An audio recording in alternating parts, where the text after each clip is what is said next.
ইসলাম কায়েম মানে কি বুঝেন? ইসলাম কায়েম মানে শুধু গদিটা দখল করা? ইসলাম একামতের দিন ইসলাম কায়েম মানে শুধু পার্লামেন্ট দখল করা? ইসলাম কায়েম মানে শুধু আদালত দখল করা? না, প্রত্যেকটি ক্ষেত্রে ইসলাম কায়েম করতে হবে। আপনাকে আগে গিয়ে ওই আদালত দখল করতে হবে, পার্লামেন্ট দখল করতে হবে, না আপনার উপর ইসলাম কায়েম করতে হবে? নিজের ইসলাম কায়েম করতে হবে। আপনার বাড়িতে আপনি প্রধানমন্ত্রী, আপনার বাড়ি আপনার স্ত্রীর আর আপনার ছেলে মেয়েদের প্রধানমন্ত্রী, রাষ্ট্রপতি আপনি, কিন্তু তা আপনার পরিবারে ইসলাম কায়েম করতে হবে না, হবে না? তো আপনার ব্যক্তি জীবনে ইসলাম কায়েম করলেন, আপনার পারিবারিক জীবনে ইসলাম কায়েম করলেন, আপনার অর্থনীতিতে ইসলাম কায়েম করলেন। টাকা একটা হারাম ঢুকাবো না, আর একটা হারাম জায়গায় একটা টাকা খরচ করবো না। তো এটা ইসলাম কায়েম হইল না? অর্থনীতিতে বিশাল একটা ক্ষেত্র, আমার অর্থনীতি ইসলামিক অর্থনীতি, আমার পরিবার ইসলামিক পরিবার, আমার জীবন ব্যক্তি জীবন ইসলামিক জীবন, ঠিক না? তারপরে আপনার সামাজিক জীবন, সমাজে আপনি ইসলাম বিরোধী কোনো কাজ করবেন না। আপনার সমাজ মানে আপনার গ্রামের লোকজনকে নিয়ে একটা সমাজ, তো আপনার সমাজে আপনি ইসলাম বিরোধী কিছু কাজ করবেন না। ইসলাম যেইভাবে দিক নির্দেশনা দিয়ে সেইভাবে আপনি ইসলাম পালন করলেন। আপনি তাহলে ইসলামিক সমাজ পালন করলেন না? তাহলে সমাজে আপনি কি একামতের দিন করলেন না? বলেন, ইসলাম কায়েম হইল না, হইল না? আপনার গোটা গ্রামে আপনি যতটা পারলেন সবগুলিকে ভালো মানুষ বানাবার চেষ্টা করলেন, নামাজি, ধার্মিক, শিরক মুক্ত, বিদআত মুক্ত বানাবার চেষ্টা করলেন, হারাম মুক্ত করার চেষ্টা করলেন, ইসলামিক সমাজ গঠন করলেন না? তাহলে আপনার গ্রামে ইসলাম কায়েম হইল না? আপনার বংশে ইসলাম কায়েম হইল না? তাহলে কয়টা ক্ষেত্র বললাম? পারিবারিক জীবন, ব্যক্তি জীবন, পারিবারিক জীবন, সামাজিক জীবন, অর্থনৈতিক, চারটি ক্ষেত্র। বাকি থাকলো একটা ক্ষেত্র। কোনটা ক্ষেত্র? রাষ্ট্রীয় জীবন। তো রাষ্ট্রীয় জীবনে ইসলাম কায়েম করা, যার যতটা ক্ষমতা আছে সে ততটা কায়েম করবে, ঠিক না? নাকি আমাকে গিয়ে যে পার্লামেন্টে বসে দিতে হবে, বলছে আজকে থেকে চোরের হাত কাটবো? চোরের হাত কাটা কার উপর ফরজ করা হয়েছে? আলেম সাহেবের উপর না মুফতি সাহেবের উপর? বলেন, নবী করিম সাল্লাল্লাহু আলাইহি সাল্লাম মক্কায় কখন চোরের হাত কেটেছিলেন? আরে মক্কা তো 13 বছর থাকলেন, নবী 23 বছর, 23 বছরে 13 বছর কেটে গেল, একটা হাত কাটতে পারেননি। না কোনই চোর ছিল না কাফের মুশরিকদের মধ্যেও? নাপাক জায়গা যখন একবারে শিরক দিয়ে নাপাক করে, সেখানেও একটা চোরের হাত কাটতে পারেনি। আর মদিনায় এসে ইসলামিক স্টেট কায়েম হইলো, সেখানে চোরের হাত কেটেছেন না কাটেননি?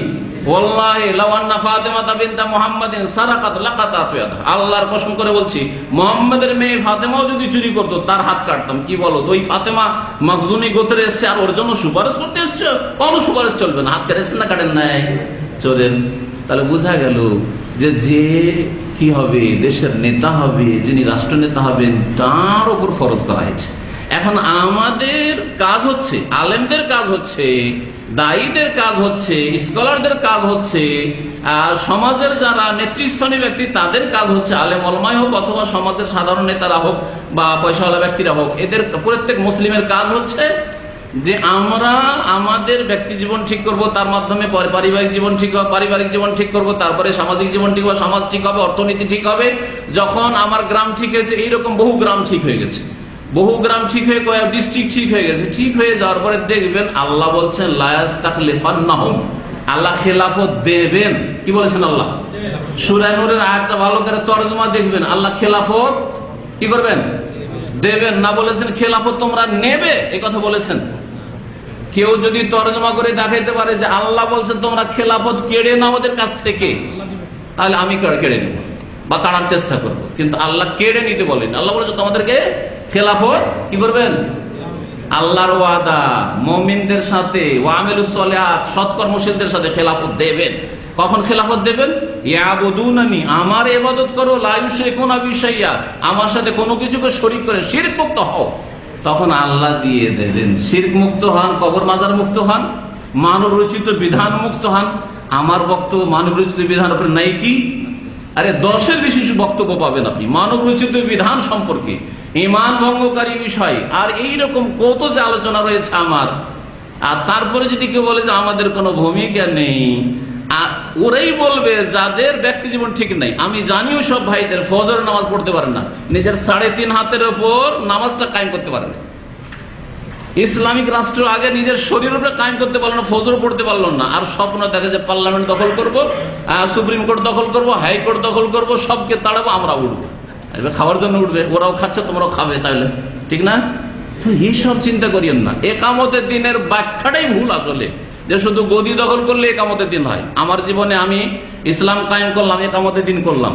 আমি আমার পরিবার ইসলাম কায়েম করলাম, একামতের দিন করলাম। আমার অর্থনীতি ভালো করলাম, ইসলামিক করলাম, আমি একামতের দিন করলাম।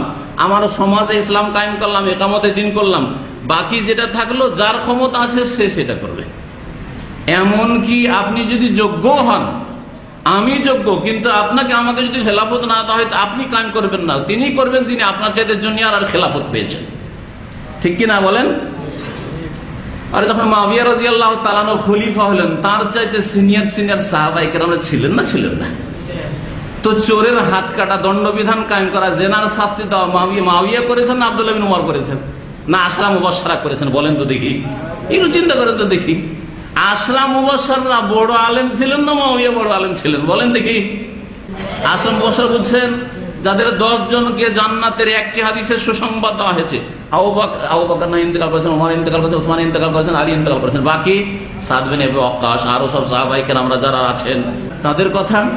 তারপরে বহু সাহাবায়ে কেরামরা, আবু হুরায়রার মতো সাহাবী আব্দুল্লাহ বিন ওমর, ওমরের পরে সাহাবায়ে কেরাম আব্দুল্লাহ বিন ওমরকে খলিফা বানাইতে চেয়েছিলেন, যে এত যোগ্য ব্যক্তি, তিনি দীর্ঘদিন বেঁচে ছিলেন।